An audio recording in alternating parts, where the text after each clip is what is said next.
First Lady Jill Biden tests positive for a second round of the CCP virus. The White House announced Wednesday, quote, after testing negative on Tuesday, just now the First Lady has tested positive for COVID-19. This represents a rebound positivity. She will remain in Delaware. The First Lady originally tested positive 8 days ago. A White House official said President Biden did test negative for COVID-19 earlier today. D.C.'s congressional delegate Eleanor Norton is asking for $50 million in emergency funding for illegal immigrants being bused to the nation's capital. Thousands of illegal immigrants processed at the southern border have been bused from Texas and Arizona to Washington, D.C. The delegate's request for aid came after the Pentagon denied to provide the National Guard to assist with managing the illegal aliens. Norton said in a statement that the funding is needed for humanitarian assistance. The Washington, D.C. public school system, meanwhile, put out a statement saying that children of illegal immigrant parents will be welcome within the system and that there is an enrollment process in place. Lawmakers on Capitol Hill are probing allegations made by Twitter's former chief of security in an explosive whistleblower complaint. Some of the claims allege that Twitter deceived users around data security and misled Elon Musk about the number of bots on the platform. Peter Zatko, who served as Twitter's head of security for around 14 months before being fired earlier this year, is the whistleblower. He alleged in a disclosure obtained by the Epoch Times that Twitter's security and privacy systems were grossly inadequate.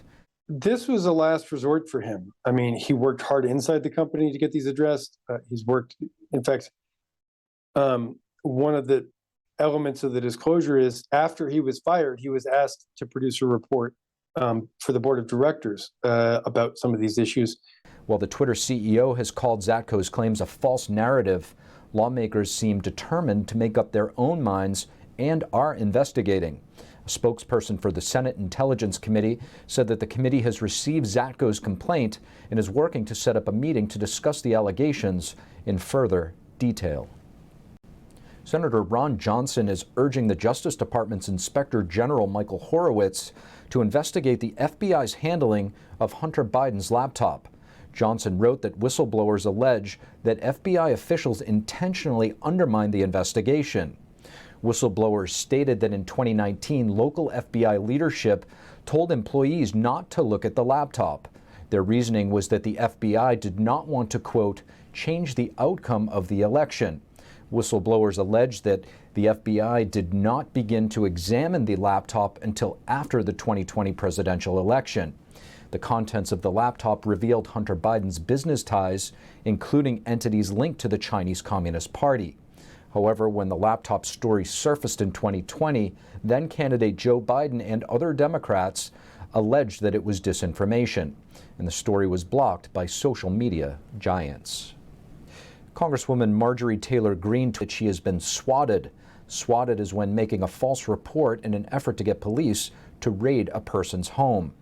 According to police, they responded to a 911 call claiming that someone was shot at the Congresswoman's Georgia home. A second call from the suspect using a computer-generated voice said that they were upset about Greene's position on transgender issues. Last week, Greene introduced a bill to outlaw procedures related to gender transition for minors. Which is really genital mutilation. It's puberty blockers that cause chemical castration, teenage girls actually having their breasts chopped off, teenage boys being castrated. This needs to be illegal, and I'm introducing a bill called Protect Children's Innocence Act. In a tweet today, Greene reaffirmed her commitment to stopping what she calls child abuse. The Commerce Department has blacklisted 7 Chinese space and aerospace companies from receiving U.S. exports.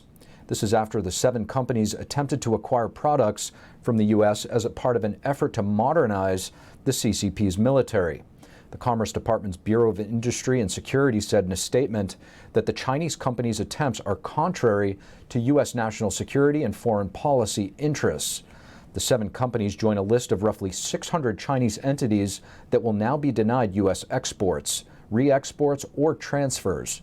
The effort is part of an initiative started under the Trump administration to block Chinese military-linked companies from acquiring U.S. products and technology.